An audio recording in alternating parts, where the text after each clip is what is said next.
What replaced it was not wrong exactly. It was simply incomplete in ways that benefited specific people. The new curriculum taught that markets allocated resources efficiently when left alone. It taught that wages reflected the productive value of labor.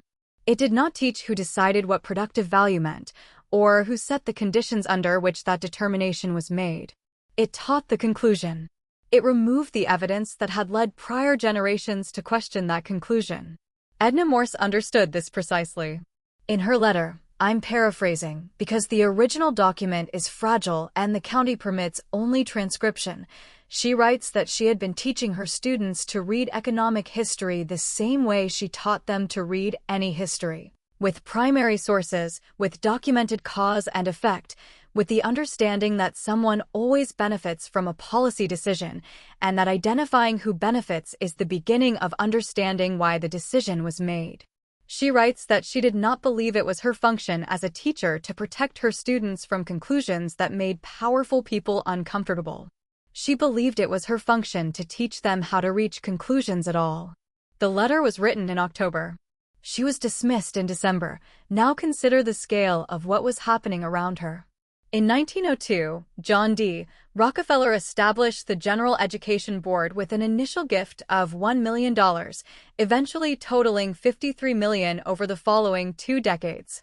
The stated mission was to promote education throughout the United States without distinction of race, sex, or creed.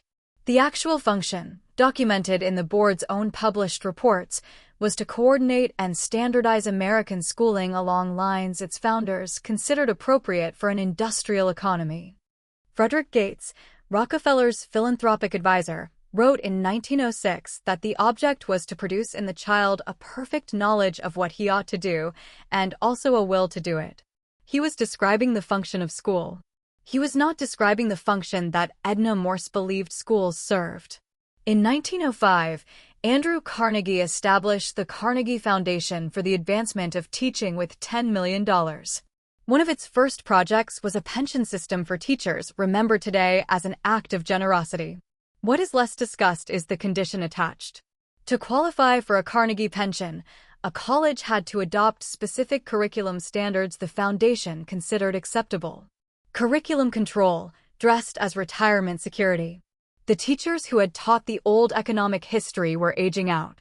The teachers who would replace them would be trained in institutions that had accepted Carnegie's terms to secure Carnegie's money. This was not a conspiracy in the dramatic sense. There were no secret meetings, no coded communications, no explicit agreement to suppress anything.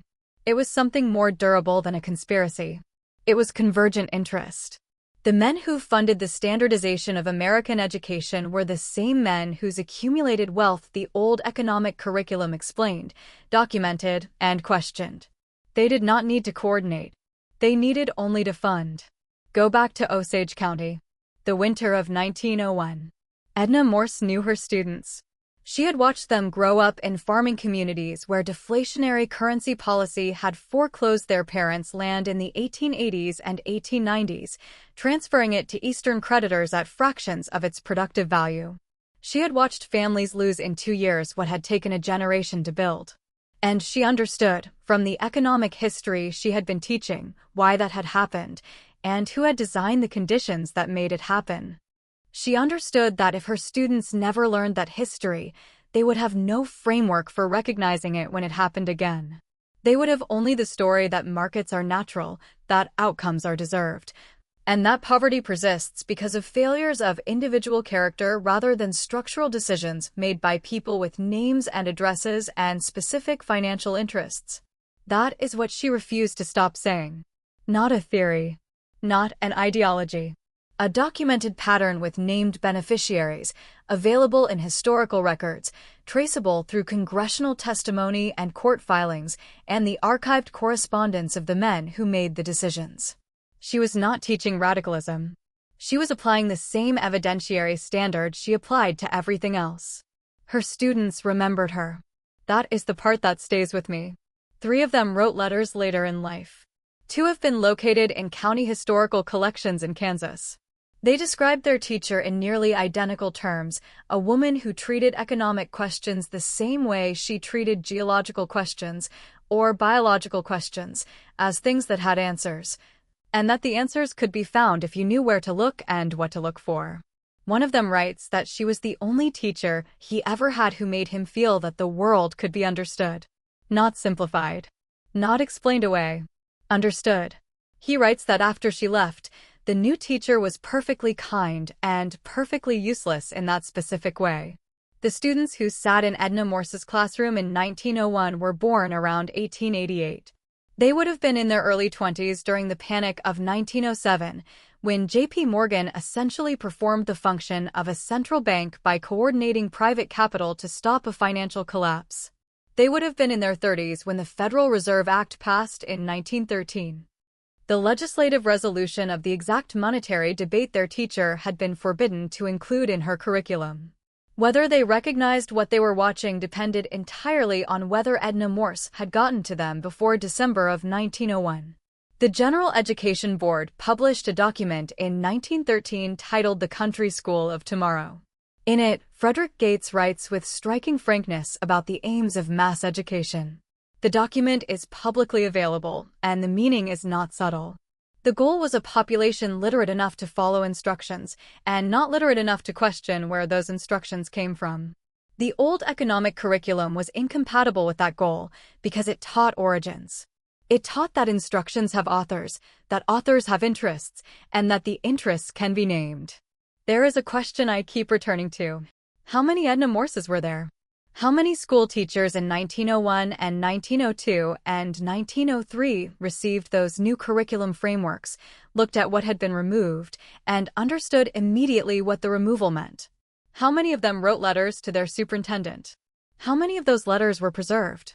And how many that were preserved have been read by anyone in the last 50 years? The Kansas State Historical Society holds 1.4 million documents in its collection.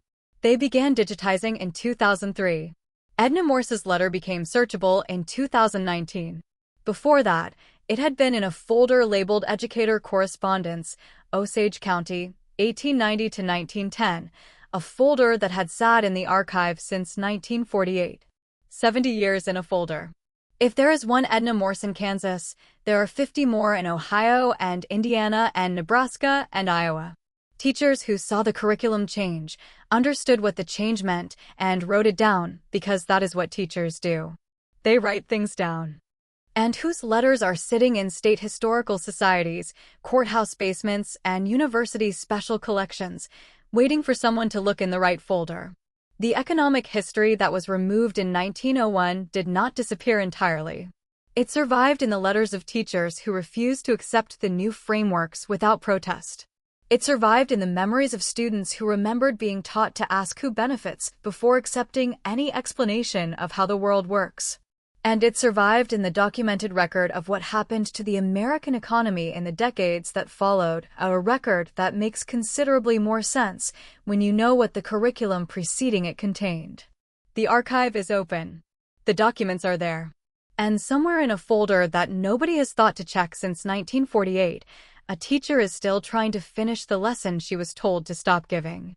Edna Morse did not lose because she was wrong.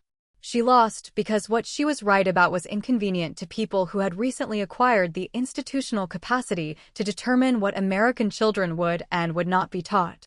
That capacity has not diminished. What has diminished is our memory of what was taken.